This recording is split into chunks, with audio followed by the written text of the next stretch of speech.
And all right, cool. I think it's recording right now. Okay, hello. This is another episode of the Mental Threads podcast. I think this is episode, I think you're 69. I mean, what are the chances?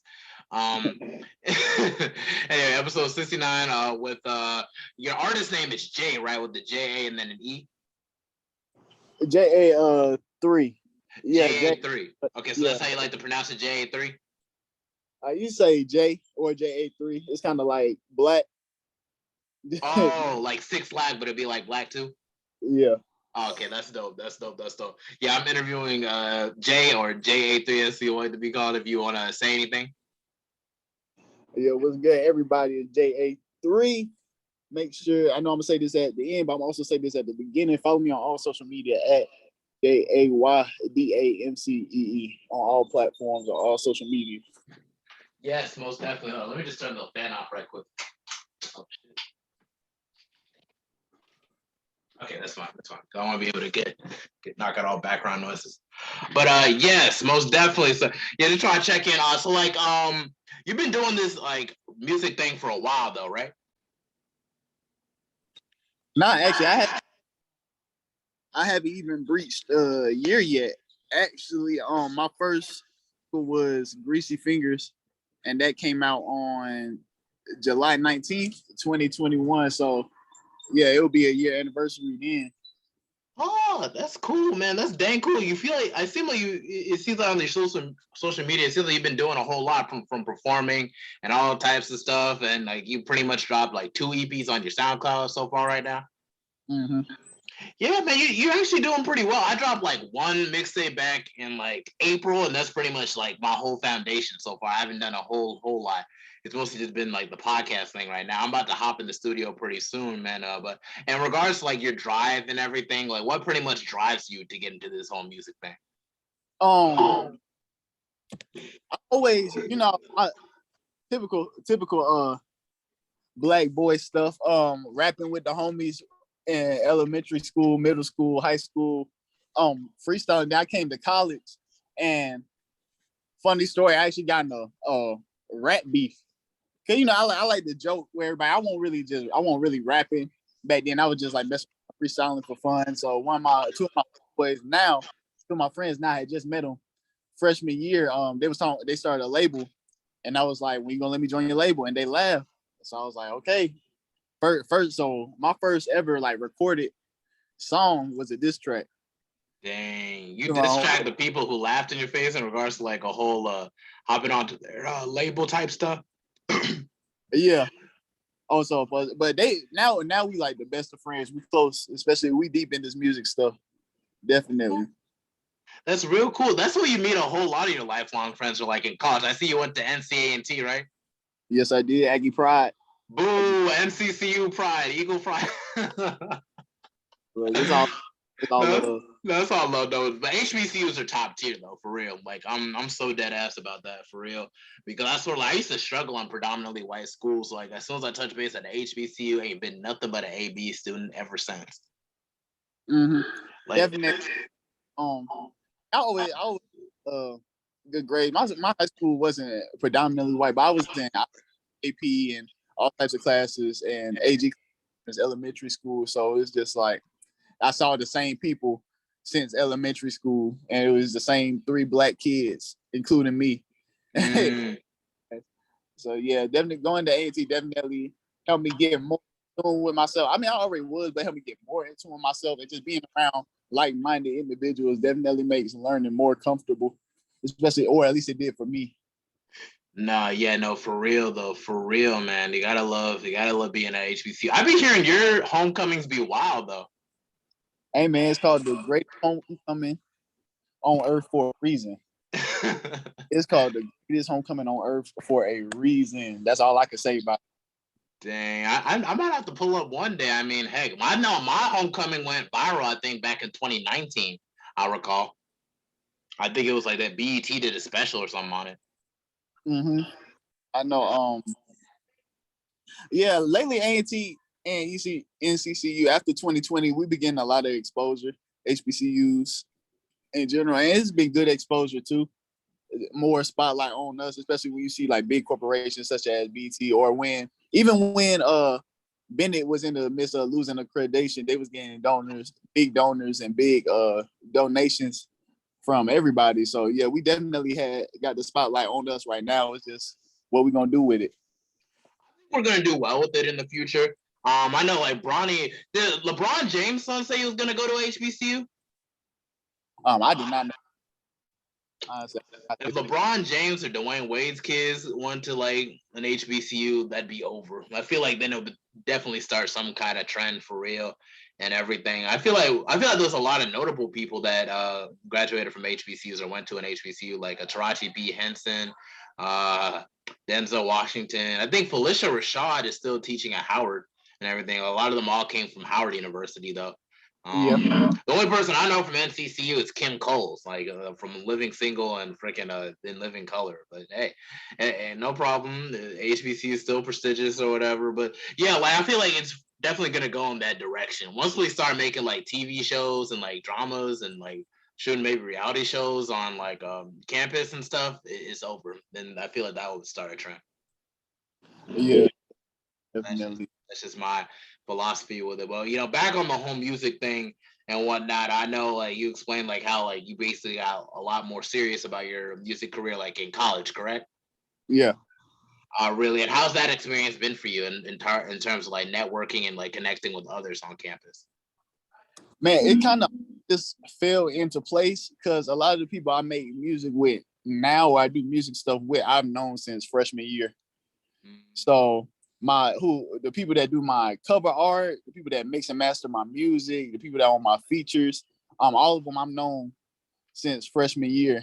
So it's like when this music thing took off, I already had all the resources I need, all the exposure I need. I just had to implement it. And I was coasting off of me being a party host. I used to be a party host at times. So I already had a little bit of clout. And freshman year, I was freshman class president.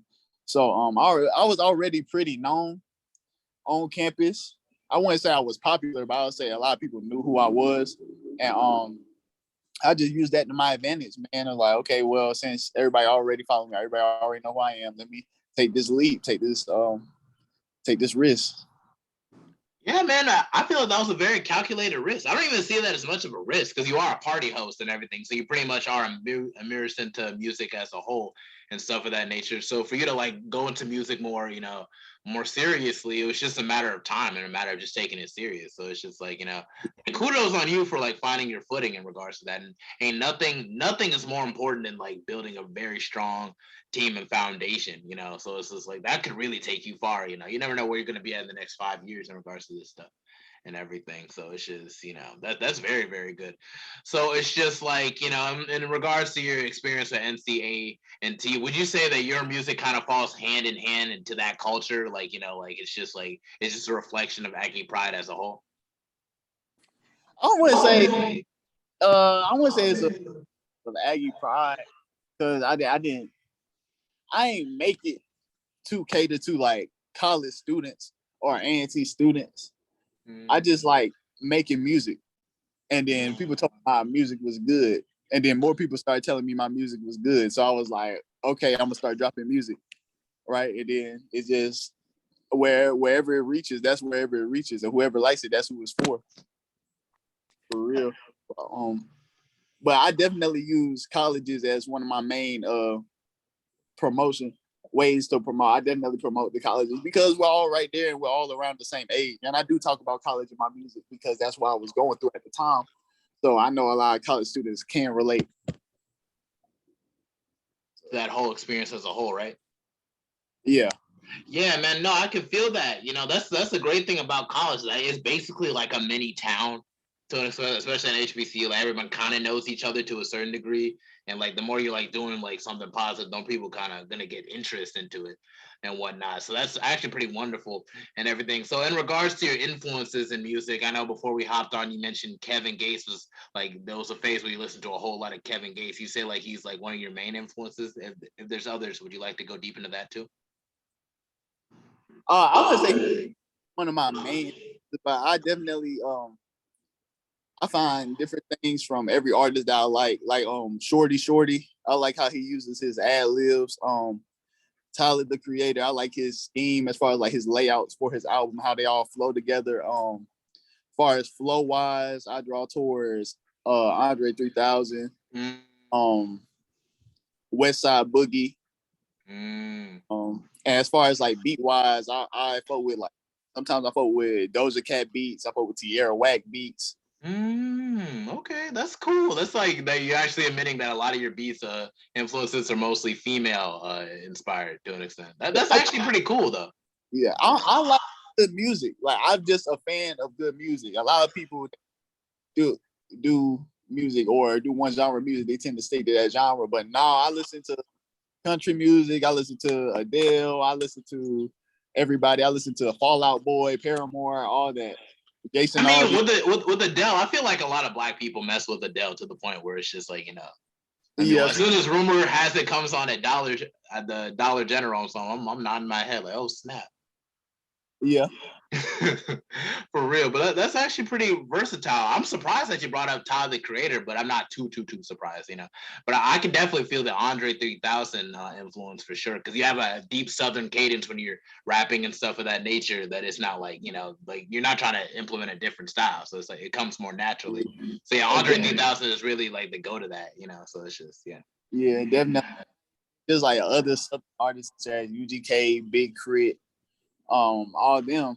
I definitely draw towards the stuff. That's where most of my family from. I'm from Fayetteville, North Carolina, but my people deeply rooted in Georgia, Texas, and in the South. So I definitely Southern music. Yeah, I can feel that, man. Especially Big Crit for sure. It's like I don't know. You know about that album, Crit is Here. Yeah. There's one song that influenced one of my songs on my first mixtape, Ego Trip. My song was Young Genius. I'm trying to remember what that song was. Let me just try to look. It was that song. I have to look it up because it's just so hard for me to actually like, you know, get back into it because it's just, you know, Big Crit has like a large catalog. Him and god dang, what was his name? Freaking I can't believe I forgot this dude's name. I know his name. Currency. Yes, Currency. I can't believe I forgot Currency. That was one of my main influences too, was Currency and stuff of that nature. But it's like on Crit is Here, the one song that I made, you remember I Made by Yellow Beezy, like him featuring Yellow Beezy. I made on Big Crit on Crit is Here album that came in 2019. Yeah, like it was loosely like when I was listening to like that one song, it kind of influences like my song on Ego Trip, Young Genius and stuff of that nature. So it's just like, you know, like on Ego Trip, my first mixtape, Ego Trip, I was taking influences from like Flatbush Zombies, Big Crit, and just ASAP here and there and everything. It was just like that's the cool thing about like hip hop that I love. It's like there's always like a connection with something, you know, to a certain degree. Yeah. Yeah, so it's like, you know, when you think about Biggie Smalls, you know, his style is kind of like, you know, the father of his style was Big Daddy Kane, you know, but a lot of people don't realize that, you know. Yeah, so it's just it filters into your subconscious too. Just like the more you listen to, the more you like pick up on flows and cases. So sometimes I catch myself flowing into while I go to make a song, I catch myself flowing like somebody I've been listening to. So I had to stop listening to certain people when I get into like EP mode or album mode. I don't want somebody to be like, he sounds like this or he sounds too much like this person. I want to be like, okay, he has his own unique style, his own unique like theme. Even though my cadences might sound similar to somebody, but overall you can't say I sound like that person. Yeah, I can understand that to a certain degree, but I just see it like this, you know. I just feel like, you know, it just kind of adds on to their legacy too, you know, because it's like their like art still lives on in their like fans and stuff of that nature, you know. Like for instance, there was another song on my mixtape called Ego Trip and everything called Grave Shift, and it's like when I played it for like my brother and his girl, they said like, you know, this kind of sounds like Flatbush Zombies, This Is It. And when I put on two side to side, I didn't even realize it. You know what I'm saying? Sometimes it just comes and you don't even realize like how like what it is until other people start saying it, and then you start seeing it side to side, you know. So it's like not like you're trying to be like trying to plagiarize anything, it's just it just kind of comes naturally with it, like you said, with Yeah. subconsciousness, but I think that just adds on to their legacy to a certain degree, you know what I mean? So it's just food for thought. Yeah. So when it comes to the whole music business, exactly from where you're at and where you've experienced stuff, where do you see yourself in the next 5 years when it comes to this? I see myself in the next 5 years. Yeah. I don't know. That's actually been a question I've been thinking about a lot lately. I know I'm still gonna be doing music, because it's just something I love to do. And for me, and this is what I tell people. I tell people it's not wrapped up for me. I definitely have a big boy job since graduating college, so I'm using that to like fund my music. So it's not like rapping is the only thing I got going for, but it's something I love doing a lot. So even if I am at the Grammys in the next 5 years, or even if I'm not, I'll still be making music. I'll still be happy with it because it's something I love doing. Yeah, no, seriously, man. I could that would really take you far, like that mindset, because there's a lot of people in this world that just see music as something like to get clout out of, or to see something as just something to compete against other people with, try to dim other people's shine with. And then there's others who just do it because they love it. And I think like that passion is gonna take you a lot further because it's gonna come across as authentic. Well, the more that music is authentic, that's authenticity at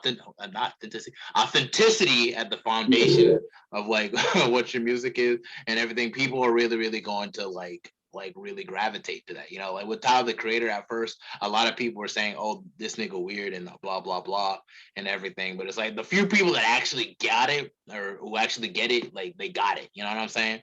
And Tyler the Creator is like the first concert I ever went to. You know, and then just to see where he's at now, I can't even get a freaking ticket without it being like $1,000 or like hundreds of dollars and everything. You know what I'm saying? So it's Yeah. just like, it's just like now he's in the Grammys like all the time. So it's just like, you really grow into yourself in that business too, which is like something I really, really do enjoy to a certain degree. So it's like when I ask a lot of artists, I like ask them like, like where they're gonna be, where do they see themselves in 5 years? Because like it's a genre that keeps evolving. Like one day you'll be listening to this person might be on top, and then like there's somebody that might be budding out, you don't know where he's gonna go, and then he ends up taking like the whole thing. You know what I'm saying?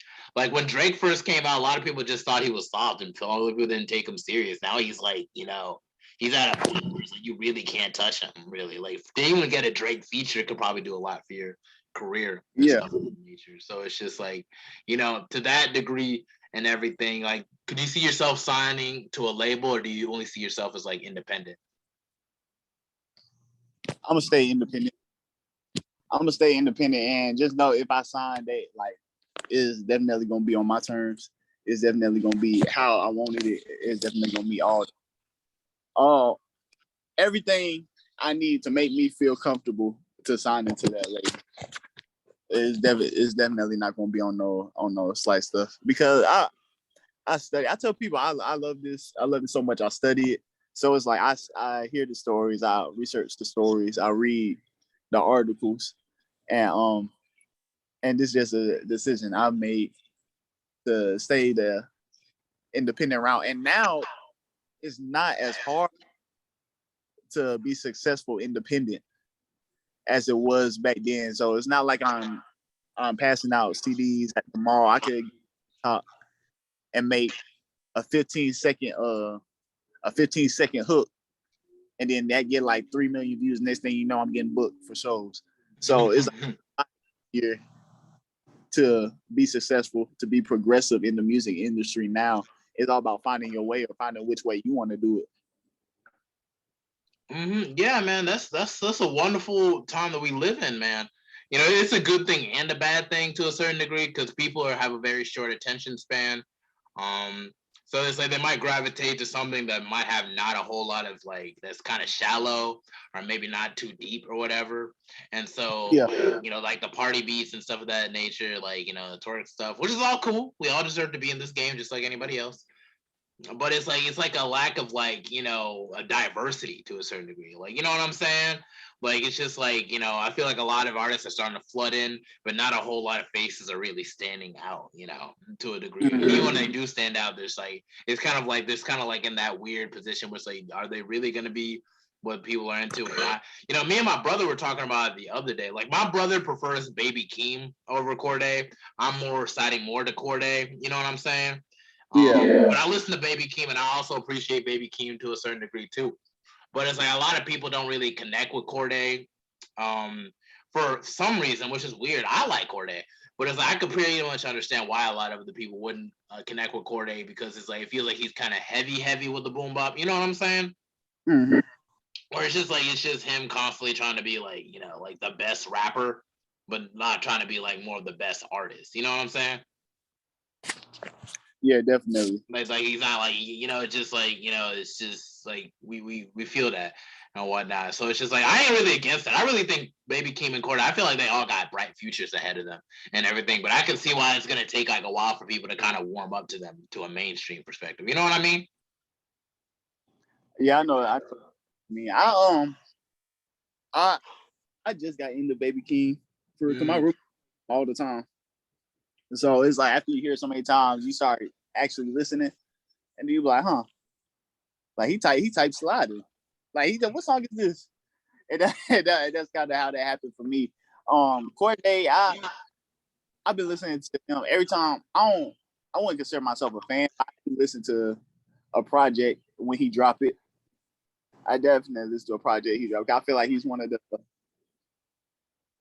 people that branched out in his own lane, not necessarily in his own lane, but like in this new era, is for young conscious rappers. I consider him a conscious rapper. For young conscious rappers, you don't see a lot of them now in mainstream hip hop. So I try to support those while I can. Yeah, man, I can feel that for sure, man. You know, it's just like, I know it's just like I feel like J. Cole kind of got a little bit of that in the beginning, because I know he came to North Carolina Central University at one point and they booed him, you know, which is sad because like, you know, but he was just getting in, so it's like people weren't feeling stuff like that. People were gravitating, I think, to Wayne. I think back then. And who was hot like when J. Cole was just popping out? You know, it was Wayne, it was Rick Ross a little bit. And it was like I think Drake was also just rising up too at that same time.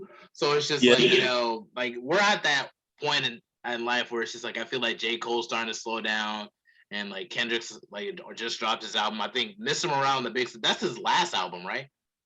That's his like a TDE. Last album with TDE, so he might like do his own thing outside of TDE then. Yeah. Okay, I mean, but at the same time, they're still kind of slowing up, because like the last time he had an album out was like back when I was just starting in college, and then 2017, like community college, and then like, you know, like I've graduated, and then like some months I was like, okay, Kendrick is dropping an album. It's like, damn, okay, what took you so long? You know, but it's just like, you know, I feel like everybody has their own creative like drives that pushes them as far as their whatever pace they want to. So who do you think might be like the next main people to focus on? Like I know Baby Keem, Corday, like Jack Harlow's getting a whole lot of flack for some reason. But it's like I feel like it's those are the main three right now. What I'm seeing right now with Jack Harlow being more into the mainstream. But yeah, well, what's your thought about who might be the next up? Me. Yeah, JA3, J the MC. That's the spirit. That's damn right the spirit. All right, I'm just saying, like maybe some people to keep the seat warm until we get there, Chief. Yeah, I'm coming.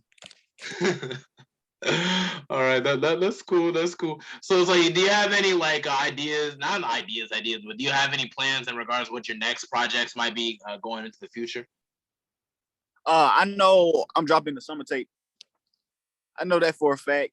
It's gonna be different. Definitely, I feel like I brought a different vibe every single one of my tapes. The summer one is gonna be more more beat heavy. I've Bad Influence, the tape I just dropped.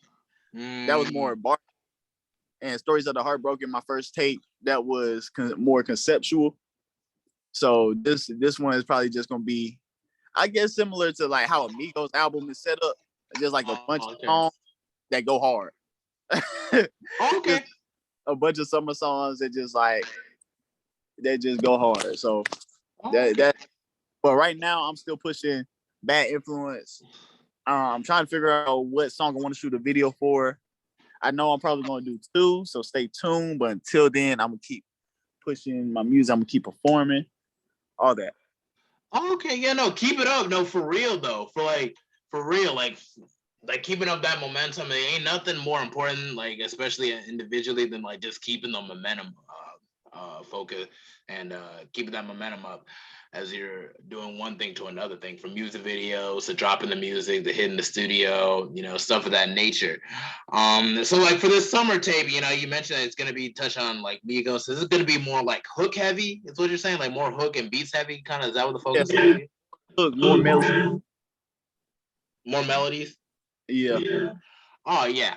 Yeah, man, I could feel that for sure. Yeah, man. I mean, you could definitely do it. Like you're pretty much in tune with the more with the rhythmic side of it. So it's like melodies probably won't even be an issue for you. It's almost done. It's almost done. Oh, okay, that's cool, man. Yeah, send me the link as soon as you drop for sure, man. Like that's most definitely that's where it's at for sure.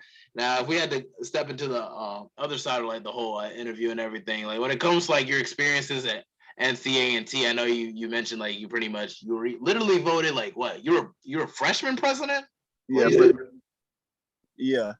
Hey, how'd you get there? Because I know when you're a freshman, you literally just get there. So it's just like, it's like, did you even get there and like win freshman president? Like what'd you have to do to really like get to that point? Yeah, I mean they had meeting and all that, but when you're a freshman going to college, you start getting in the group chats. Oh.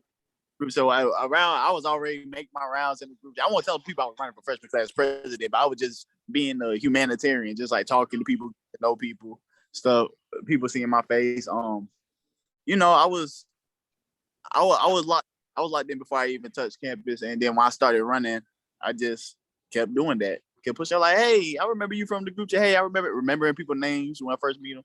So it's just being a cool person, just being a nice person, bro. It gets you a long way.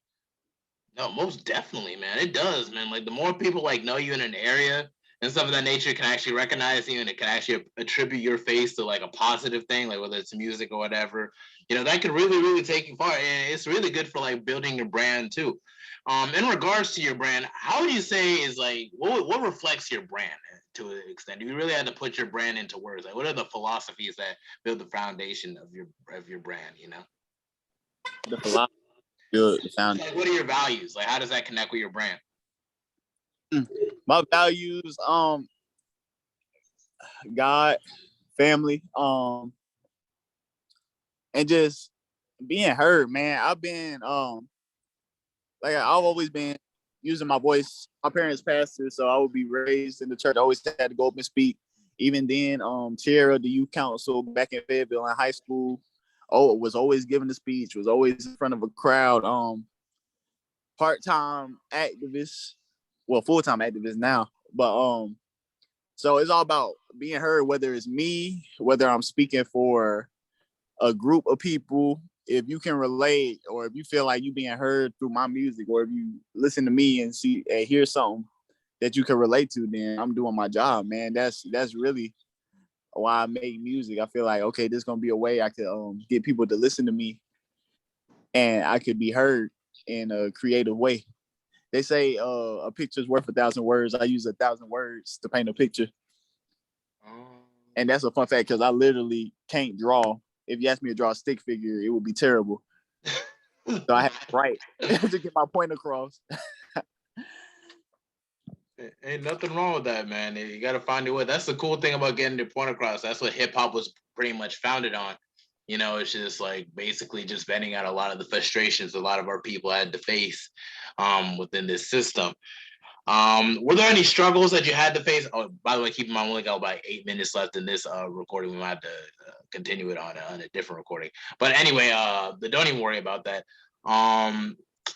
In regards to any hardships that you had to face on your journey as an artist and everything, how would you pretty much go into detail about like any hardships or obstacles you had to jump over? Trusting yourself. Trust in yourself. That's the hard thing, man. Cause you're gonna get so many people. You're gonna get so many people tell you, "Oh, this song's good. Oh, this song bad. Oh, drop this." Well, actually, you ain't gonna get a lot of people to tell you that your song bad. I realized that. Cause I literally made a bad song on purpose. I made a bad song on purpose to the people. They're like, "Oh, this good. I like this." I'm like, "Bro, you are tripping." Like this song is bad. But also to each their own. At the same time, there have been songs that I didn't like as much, or I ain't think fit the vibe of the tape. Put it on the tape, and it's one of the biggest songs on the tape that people listening to. So it's all about going with your gut, man. Because at the end of the day, you make 100% of the choices, and you live with them. So can't nobody else live with the choices you make. So when you make a choice, you gotta make sure that's how you feel wholeheartedly. Like if you make a song and it don't feel right, then by all means don't do it.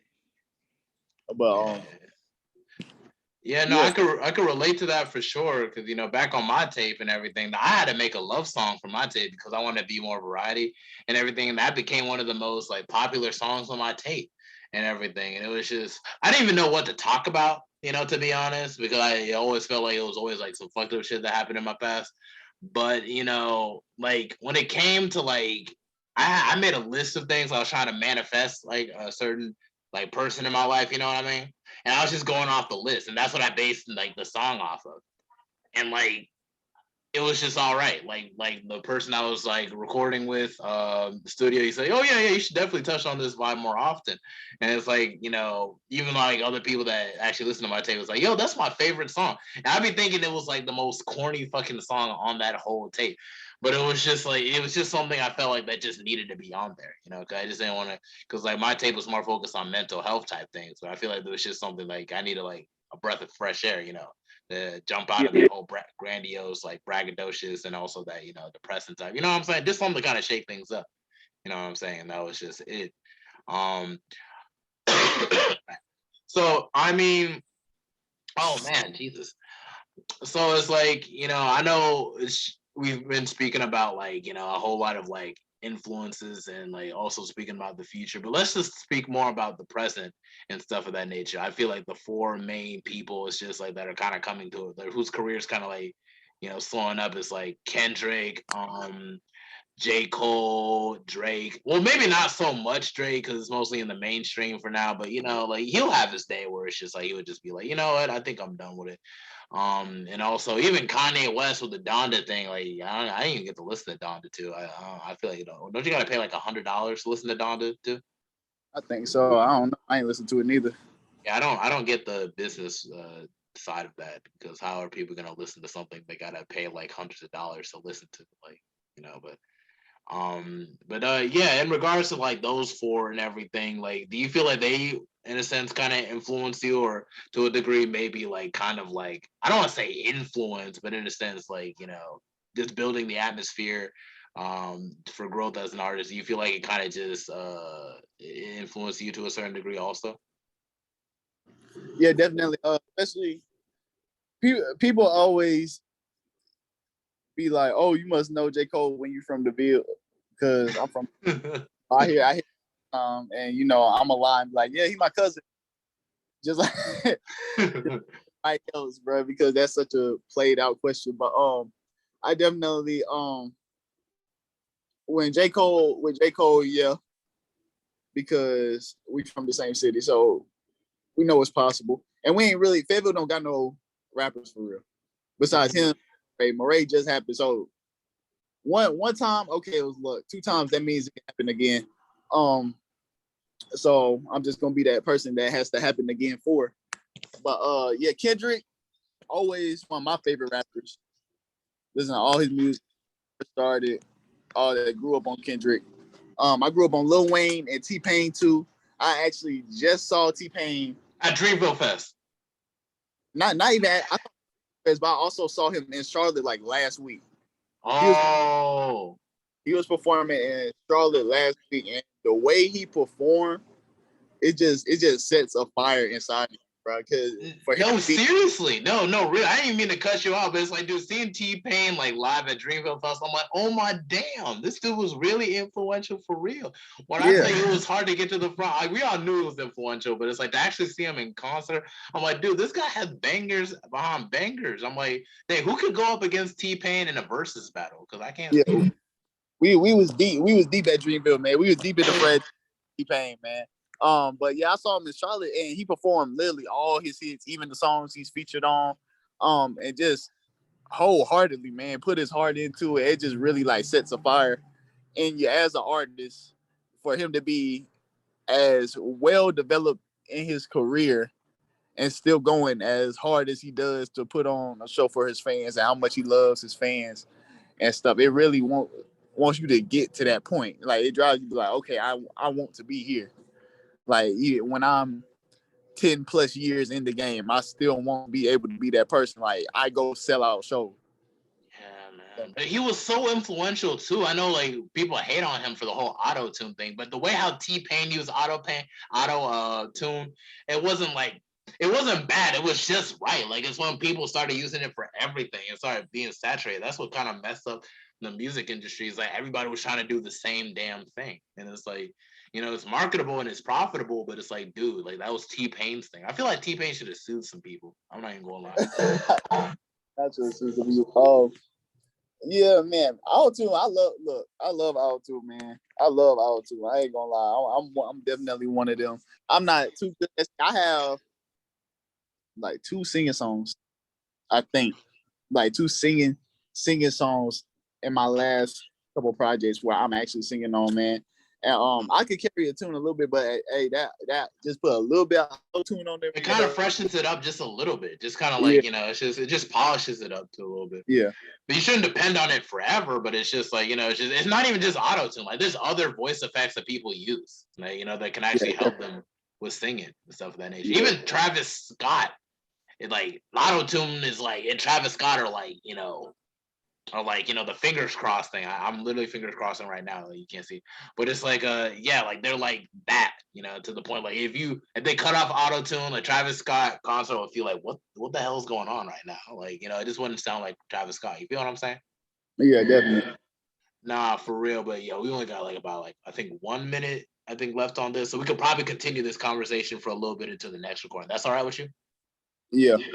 All right, most definitely. So I'm gonna just close it a little bit early, and you'll be able to hop on, right? I bet. All right, cool. All right, we can hop on again. All right, see you. All right. Okay. Yeah. Now we're back on. So yeah, we're pretty much speaking on just like I know we're talking about T-Pain's influence and Lil Wayne's influence and like I think yeah you're pretty much speaking on like J. Cole and being from Fayetteville where now it's J. Cole, Moray, who I also seen in Dreamville Fest last April. Um, and it's like how you see yourself as like the next person up like for out of Fayetteville, pretty much. Yeah, that's how you gotta be if you want to make it, man. That's how you gotta look at the people from your city or look at people outside your city, see how they maneuver and just apply it and try to be that. If you love doing music, if you want to go far in music, but if you don't, then you don't gotta do that. But I do, so that's what I do. Yeah, that makes sense. That makes perfect sense, man.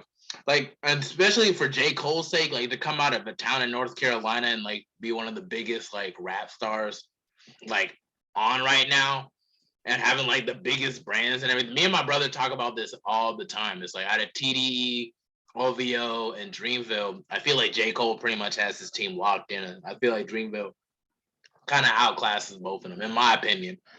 That's just how like I feel like there's more growth for the artist, and I feel like there's more of like a space for the artist to grow. You know what I'm saying? And I feel like J. Cole pretty much had that situated and everything. So it's like what does J. Cole like mean like to like all of y'all in Fayetteville pretty much? It's just like he's really like a reflection of y'all city. He really puts it on for y'all city, or is he just like just a guy that just happens to be from Fayetteville? I guess him coming out of Fayetteville was enough for a lot of people. I remember when I was a kid, I definitely would go to the skating rink, and I would see him there back when he was working. He used to work at the skating rink roundabout in Fayetteville. So as a kid, I would go to the skating rink. I remember him working there before he was J. Cole, of course. And around the time when he would start getting back on, not getting back on, but started getting on in the music industry, along when he dropped Workout and things like that, he would visit Fayetteville. He would go back to the skating rink, and it would just be a pop-up thing. Like, people would go to school and be like, "Hey man, J. Cole was at the skating rink this Friday." I was like, "What? J. Cole was there?" Yeah.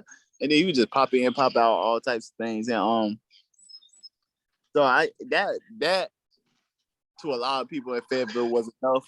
Moray, it's kind of different. Moray, he's been doing giveaways. He's been coming back doing videos. He's been a face, more of a face in Fayetteville. He still lives in Fayetteville, so you'll see him at Food Lion. But both of them really just being the people who they are, have done a lot for Fayetteville. Because even when J. Cole was talking on his album about how he got in the fight with Diddy, we was like, "Yep, yeah, that's some Fayetteville stuff." Yeah, man, that's some real stuff for real, and everything. You know, I interviewed another person. He was like a police officer, I think, on an earlier episode of the Mental Threads podcast. Officer McPherson. He said he was there like when like J. Cole needed like some I don't know, some security for like him and his wife, like while his wife was about to have like their twins and everything like that. And said that J. Cole was like one of the most down to earth people like ever, like the chillest guy and everything. Like his wife, not so much at the moment, because it's like, you know, she was trying to have a baby, you know, so it's just like, I'm not saying she was mean or anything like that, but it's just like, you know, like she had an urgency, you know. So I'm just saying. But yeah, J. Cole is like the chillest, coolest person and everything and stuff of that nature. So it's like when you hear stories about like J. Cole was just around or just walking about or just, you know, just being a regular person and stuff, I'm just like, wow, having all that fame, all that, and it's just like you're still a down to earth person. Do you feel like maybe like you ever got that vibe from Cole? I don't know if you really like spoke to him or anything like that, but you ever got that vibe off of him? Yeah, he was always chill, soft-spoken, wasn't very like outwardly when I seen him, his mannerisms, just a chill dude. Just a chill dude. And ain't nothing wrong with that, because I'm a chill person too. I'm actually very antisocial outside music. I really be in the studio, in the gym, or I'm working type stuff. But I definitely speak if spoken to. But going out and things like that, I don't be at parties no more. I don't be at social functions no more. I really just be in the crib chilling, unless it's like a little kickback or somebody's birthday. Then I might show face, but majority of the time I'm in the crib. I mean, I think that's just life. I think that's just adult life in general, to be honest. You know, after college, you pretty much graduated, right? Yeah, I graduated December 2021. Oh yeah, we graduated the same month then. Damn. Yeah, but it's like, you know, I feel like it's just life in general. It just kind of slows down to a bit. Like you could have fun if you want to, but I feel like I want to have like certain things in order before I'm out there like that. You know what I'm saying? Yeah, definitely. There's definitely a switch. Yeah, for sure. When you graduate. Yeah, but it's like I know you spoke about like spoken a whole lot about like being in and out of the gym and everything. Like, were you like an athletic person in high school and college, or you just go to the gym to like take your mind off life and stuff like that? I played. You know, I grew up playing different types of sports, but one sport that drawn to me that I was good at was soccer, and I ain't really. I did enjoy playing soccer, but I wasn't in love with soccer. It was just something that I was good at. You feel me? I tried playing football, got rocked, and I was like, okay, that's not it for me. And then around football season was soccer season, so I was like, well, let me try playing soccer. In my first game playing soccer, I scored like 7 goals. So I was like, okay, I'm gonna stick with this, and then I just continue to work on that craft. But I also, you know, like I said, black boy stuff. I like hooping with the homies. Field days, yeah, I'll pop out. I'll do active stuff. I just like do active stuff, stay fit, or at least do something physically fit, and get out the house every now and then. Oh yeah, no, there ain't nothing wrong with that. Reason why I ask because I'm trying to see if I can be able to build the due diligence to even go to the gym pretty often myself. I've been had this subscription for a while, but I ain't really found the time to really just go and just be there for like at least an hour and whatnot. I guess it's because I wanted to be a little bit more organized before I get there. It's like, I interviewed another person that just said all you got to do is just get up and just go. So, is there any like motion to how you get all that situated? Just get up and go, or is it just like you have a certain routine? And that person right there, what I was about to tell you, man. You don't even think about it. I usually go in the morning. Well, not necessarily the morning, but when I first wake up, do my daily routine, go to the gym. Or our gym got a basketball court in it, so me and the homies we go hoop every other day around 6:37. So I get up in the morning, go to the gym, or I'll go hoop with the homies later on that day. That's real good, man. That's really good. And it's just like, do you do like certain days, like one day be like upper body strength day and one be like core strength and then one be like leg day and then you just keep it going like that? Or do you just kind of do a whole full circuit when you get there, just a little bit of arm, a little bit of core, a little bit of legs and just be out your way? Oh, one of my homies, personal trainer, he's a certified personal trainer. So wherever we go is just whatever workout he has set up. Really? Mm-hmm. Dang, you got locked in like that. It's good to have good friends, ain't it? And look, I knew him since high school. Oh, that's cool. And he has like a whole like routine set up for like each of y'all individually, or is it just like you just do whatever he says and then that's just it? He'll probably hit the chat like, okay, today upper body day, we about to do this. Or today leg day, we about to do this. Or today we working on cardio and the core, we about to do this.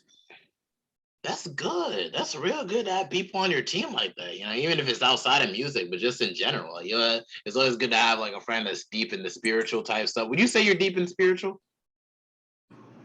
I would say that. I a lot of that happened in my life is strictly because of a higher power, that being God.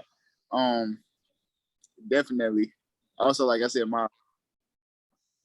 I grew up in the church. My parents were pastors, but that ain't really swayed my opinion on whether or not what I believed in. I definitely learned it for myself. I definitely read the Bible every night. I definitely read little bits and pieces of the Quran and other religions, studied Buddhism and things like that. And one thing about my dad, that's why I love my father so much, and not a lot of people have a father, that's why I cherish him so much, is because not only as a pastor, as a father, he gave things to me clear cut. He has a doctorate in theology, so he doesn't just know Christianity, he knows about all religions and stuff like that. So he'll tell me, we'll just sit down and talk about it, and I will go in my own research and like fact check them just to see or whatever. And it turns out he would be right, or he'll let me develop my own opinion from the information that he gives me. So that's cool. That's cool because it gives you more room to actually grow into your own individual. Yeah. That's those are like one of the best types of fathers and everything. The ones that actually wants you to grow on their own and actually find your own way. That at the same time actually monitors your growth. That's really, really good and everything. Would you say your father is very influential in how you carry yourself as an individual to this day? Yeah. Definitely, I got a lot of mannerisms from my father. People say I act just like him. Or the more I grow, I can see it. I can see myself. I'll be doing something. I'll be like, yeah, this is exactly what my dad does.